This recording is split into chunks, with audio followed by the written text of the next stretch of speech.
Car ಹಾಕ್ಬಿಟ್ಟು ಅಡ್ಡಪ್ಪ ಅಂತೇನೆ.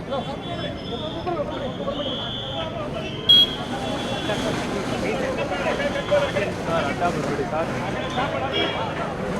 ಅಲ್ಲಿಂದ ಸರ್ ಸರ್ ಅಡ್ಡ ಬರ್ಬಿಡಿ, ಈ ಕಡೆ ಬನ್ನಿ.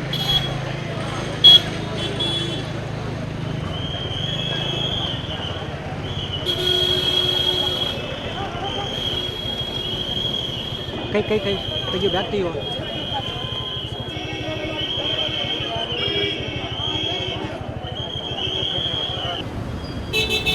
ತಿಂಗಳ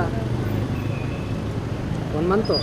ಕಳೆದ 34 ದಿನಗಳಿಂದ ಹಾಸನದ ಸಂಸದ ಪ್ರಜ್ವಲ್ ರೇವಣ್ಣ ತಲೆಮರೆಸಿಕೊಂಡಿದ್ರು. ನಿನ್ನೆ ಅವರನ್ನು ವಶಕ್ಕೆ ಪಡೆದು ಬಂಧಿಸಿ SIT ಅಧಿಕಾರಿಗಳು ಇವತ್ತು ವಶಕ್ಕೆ ಪಡೆದುಕೊಂಡಿರುವಂಥದ್ದು ನೀವು ದೃಶ್ಯಗಳಲ್ಲಿ ಗಮನಿಸಬಹುದು. ಈಗಾಗಲೇ SIT ಅಧಿಕಾರಿಗಳನ್ನ ಬಂಧನ ಮಾಡಿ ಇವತ್ತು ಕರೆದುಕೊಂಡು ಬಂದಿದ್ದಾರೆ.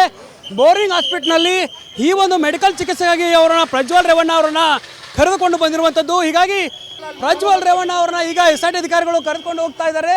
ಇಲ್ಲಿಂದ ನ್ಯಾಯಾಲಯಕ್ಕೆ ಹಾಜರುಪಡಿಸುವಂಥ ಪ್ರಕ್ರಿಯೆಯನ್ನು ಮಾಡ್ತಾರೆ. ಹೀಗಾಗಿ ದೃಶ್ಯಗಳು ಕೂಡ ನೀವು ಗಮನಿಸ್ತಾ ಇದ್ದೀರಾ. ಪ್ರಜ್ವಲ್ ರೇವಣ್ಣ ನಮ್ಮ ಮುಂದಿದ್ದಾರೆ.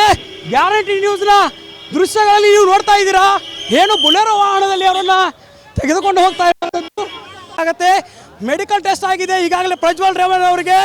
ಪ್ರಜ್ವಲ್ ರೇವಣ್ಣ ಅವರ ECG ಟೆಸ್ಟನ್ನು ಮಾಡಿದ್ದಾರೆ.